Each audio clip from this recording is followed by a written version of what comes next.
Olá, hoje a gente começa com uma história que, olha, parece piada, mas é um caso real. Imagina só a cena. Almed tem um quiosque em Salvador, é o sustento da família dele, sabe? Um dia, chega um fiscal da vigilância sanitária e encontra um pequeno furo numa luva descartável que ele está usando. O resultado? O quiosque é interditado, permanentemente. Fim da linha para o negócio do cara por causa de um furo na luva. Parece um absurdo total, não é? Parece. E, na verdade, é um absurdo do ponto de vista jurídico também. E é por isso que essa história é o ponto de partida perfeito para a nossa conversa de hoje. A gente vai usar o material de estudo que recebemos para entender exatamente por que essa decisão é ilegal.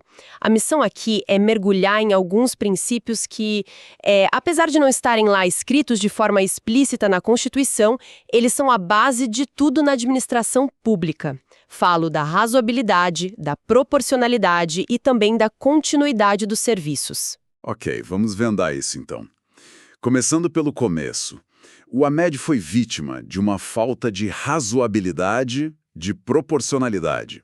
Ou das duas coisas. Porque essa é uma confusão clássica para quem estuda, né? Qual é a diferença real entre esses dois princípios? E essa confusão tem uma origem muito curiosa. Ela não vem de uma complexidade do direito em si, mas de como o conhecimento jurídico, foi construído no Brasil. A gente importou muita teoria de fora, sabe? Um jurista ia estudar na Alemanha e voltava falando em proporcionalidade. Outro ia para os Estados Unidos e voltava falando em razoabilidade. Aí um terceiro ia para a Espanha e trazia outra visão. Peraí. Então você está me dizendo que essa dor de cabeça toda, que tira o sono de tanto concurseiro, não é nem um problema da lei. É quase um lost in translation acadêmico. Cada um traduziu a ideia de um jeito e no fim a gente ficou com dois nomes para uma coisa muito parecida. Exatamente isso. Na prática, os conceitos se sobrepuseram tanto que, para o que interessa aqui, que é passar em concurso, a regra de ouro é: trate os dois como sinônimos. É raríssimo uma banca exigir uma diferenciação teórica profunda, e quando tenta, a chance da questão ser anulada é enorme. O esforço para decorar detalhes que não são cobrados simplesmente não vale a pena. Ufa, isso já é um alívio. Então, se eles são sinônimos na prática, qual é a ideia central? O que eles fazem? A ideia central é servir de freio. É uma vedação aos exageros por parte do Estado. É o princípio que olha para uma ação da administração e pergunta: isso faz sentido? Ou foi um exagero? É o que impede, por exemplo, o uso de força excessiva numa abordagem policial ou a aplicação de uma multa milionária por uma infração de trânsito leve. É a barreira contra o ato desmedido. O fascinante aqui é que, no fundo, esses princípios analisam o que a doutrina chama de adequação na relação entre os meios e os fins. A administração tem um objetivo, um fim, que é sempre o interesse público. Para alcançar esse fim, ela usa ferramentas, os meios. A análise da proporcionalidade verifica se o meio que ela escolheu era o mais adequado e menos restritivo possível para atingir aquele fim. O material que a gente recebeu traz uma analogia que, apesar de ser um pouco pesada, deixa isso muito claro. A de um pai que quer educar o filho. O fim, a educação, é legítimo, claro. Mas os meios podem variar. Um pai pode conversar, outro pode colocar de castigo. O problema, o exagero, aparece quando o meio se torna a violência. Uma palmada que, a pretexto de educar, se torna tão forte que quebra a perna da criança. É uma imagem forte, mas perfeita para análise jurídica. O meio, a palmada, não só foi excessivo, como destruiu o próprio fim, que era educar e proteger. Transferindo isso para o direito administrativo, a regra é: o Estado deve usar a ferramenta estritamente necessária para resolver o problema, e nada além disso. Se uma advertência resolve, não se pode demitir. Se uma multa de valor baixo é suficiente para coibir a prática, não há por que aplicar a multa máxima. Certo. E isso nos leva a um ponto que o material destaca como crucial, como esses princípios limitam a tal da discricionariedade do gestor. Mas aí entra a minha dúvida, que acho que é a de muita gente. Se um juiz pode dizer que a punição do Ahmed foi um exagero, o que impede esse juiz de começar a se meter no trabalho do fiscal em todos os outros casos? Onde a gente traça a fronteira entre anular um ato ilegal e o judiciário simplesmente virar um novo administrador? Essa é a pergunta de $1 milhão para qualquer prova. E a resposta está na diferença entre controle de mérito e controle de legalidade. Vamos lembrar. Mérito administrativo é a margem de escolha que a lei dá ao gestor. Naquele exemplo clássico da multa, a lei diz que a punição para uma infração pode ser de R$ 1.000 a R$ 10.000. Essa faixa de valor é um mérito.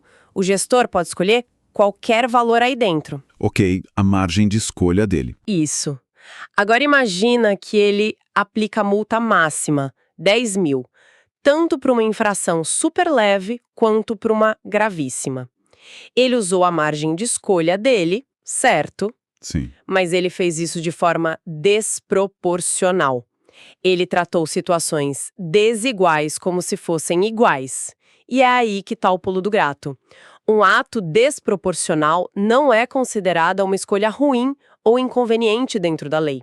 Ele é considerado um ato abusivo e, por consequência, um ato ilegal em sentido amplo, porque viola um princípio constitucional.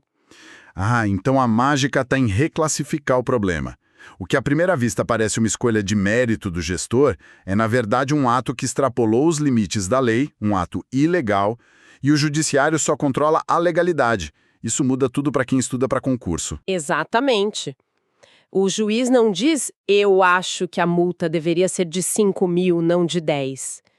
Ele diz, a multa de 10 mil para essa infração leve foi tão desproporcional que se tornou ilegal, portanto anula o ato. Ele não substitui o gestor, ele apenas remove um ato inválido do mundo jurídico. Fica bem mais claro assim. E essa análise se aplica só a atos do Poder Executivo, como o do fiscal no caso do Hamed? Imagina, se aplica a todas as funções do Estado. Na função legislativa, por exemplo, o Supremo pode declarar uma lei inconstitucional por ser desproporcional. O exemplo do material é ótimo. Uma lei que exigisse, 2,10 metros de altura mínima para ser policial. É óbvio que isso é desproporcional à função. E o próprio judiciário usa esse princípio o tempo todo, seja para avaliar os atos da administração, seja para ponderar qual direito deve prevalecer quando dois princípios constitucionais batem de frente. Então, voltando ao Hamed, agora com toda essa bagagem, fica evidente. A falha era mínima, um furo na luva. A punição foi máxima, a perda do seu meio de vida. A desproporção é gritante. E como o material bem aponta, a alternativa correta na questão do concurso usava exatamente os dois termos, razoabilidade e proporcionalidade, reforçando a tese de que, para as bancas, eles andam de mãos dadas. Exato. E as outras questões de certo e errado no material só confirmam isso. Uma diz que o princípio se aplica ao poder de polícia, que só pode restringir direitos na medida do necessário. Perfeito. É a essência do conceito. A outra diz que a lei do processo administrativo proíbe sanções maiores do que as necessárias. Mais uma vez, é a mesma ideia aplicada a outra área. Ok, acho que desvendamos bem a questão do exagero. Entendemos os limites de como a administração pode agir para não ser desproporcional. Mas isso me leva a outra questão. E a constância dessa ação? A administração pode simplesmente parar de agir? O serviço público pode, digamos, tirar uma folga? Essa é a transição perfeita. Porque se a proporcionalidade cuida da qualidade e da intensidade do ato, o princípio da continuidade dos serviços públicos cuida da sua permanência no tempo.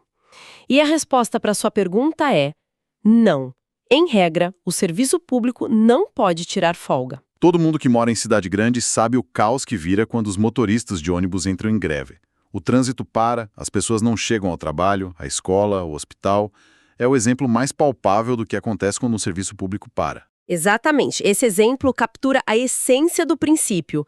Os serviços públicos são a espinha dorsal da vida em sociedade e, por isso, devem ser prestados de forma ininterrupta. Mas o princípio vai muito além desses serviços que a gente vê na rua. Quem nunca passou pela situação de tentar resolver algo numa repartição e ouvir isso é só com o chefe e ele só volta das férias mês que vem? Nossa, clássico. O processo fica parado na mesa de alguém por 30, 60 dias. Pois é, isso é uma violação do princípio da continuidade da atividade administrativa, mesmo que seja uma atividade interna. A máquina pública não pode parar porque uma pessoa saiu de férias. É por isso que existem instrumentos como a substituição e a delegação. O chefe que sai de férias tem o dever de deixar alguém em seu lugar, com o poder para assinar e decidir para que o serviço não pare. E no caso da greve, que é um direito constitucional do trabalhador, como fica? Um direito anula o outro? Não anula, mas eles são ponderados. O direito de greve é assegurado aos servidores civis, mas ele não é absoluto. Em serviços essenciais como saúde, segurança ou educação, é comum que a justiça determine a manutenção de um percentual mínimo de trabalhadores em atividade. Para algumas categorias, a coisa é ainda mais séria. O Supremo Tribunal Federal já decidiu que os servidores da área de segurança pública, policiais, bombeiros, simplesmente não têm direito à greve. O risco para a sociedade seria grande demais. Entendi a lógica. Mas essa regra da continuidade tem alguma exceção? O serviço nunca pode parar de jeito nenhum? De sim, cortar a luz de quem não paga a conta, desde que avise previamente. E por que nesse caso pode? Não prejudica o cidadão do mesmo jeito? Prejudica o indivíduo inadimplente, mas a lógica é proteger a coletividade.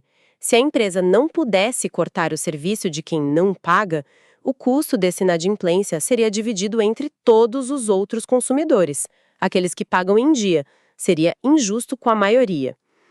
Outras exceções são as situações de emergência, como desligar a energia para fazer um resgate seguro após um acidente, e as paradas programadas para manutenção técnica, que são feitas para melhorar o próprio serviço.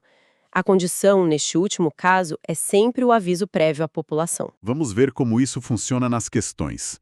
O material traz uma que pergunta se a interrupção do serviço por uma situação de emergência torna o serviço inadequado. E a resposta não, a questão está errada.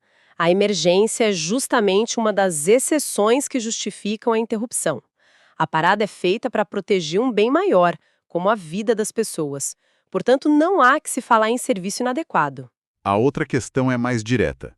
Afirma que o princípio da continuidade impede o corte do serviço mesmo se o usuário não pagar a conta. Também errada, e pelo motivo que acabamos de discutir.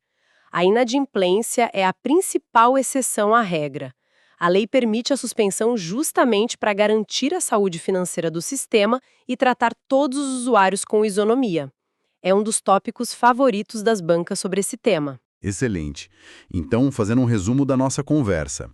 Razoabilidade e proporcionalidade, para quem estuda, são basicamente a mesma coisa. Um freio contra os exageros do Estado, sempre olhando se o meio usado foi adequado para atingir o fim. Vimos isso claramente no caso absurdo do quiosque do Hamed. E a continuidade é a regra de que o serviço não pode parar, mas uma regra com exceções bem definidas, como a falta de pagamento, emergências e manutenções avisadas. Exato. E essa discussão toda nos leva a uma pergunta final que fica como um gancho. A gente viu que a administração não pode agir com excesso e, em regra, não pode parar de agir. Mas o que acontece quando ela simplesmente muda de ideia? Quando descobre um erro que cometeu anos atrás ou passa a interpretar uma norma de um jeito completamente novo, prejudicando quem confiava na interpretação antiga? Até que ponto as decisões do Estado devem ser estáveis? Proteger o cidadão dessas reviravoltas é a essência de outro princípio fundamental, o da segurança jurídica. Mas esse é um mergulho para nossa próxima conversa. Se este conteúdo te ajudou nos seus estudos para concursos públicos, aproveite e assista agora a outros vídeos de nosso canal.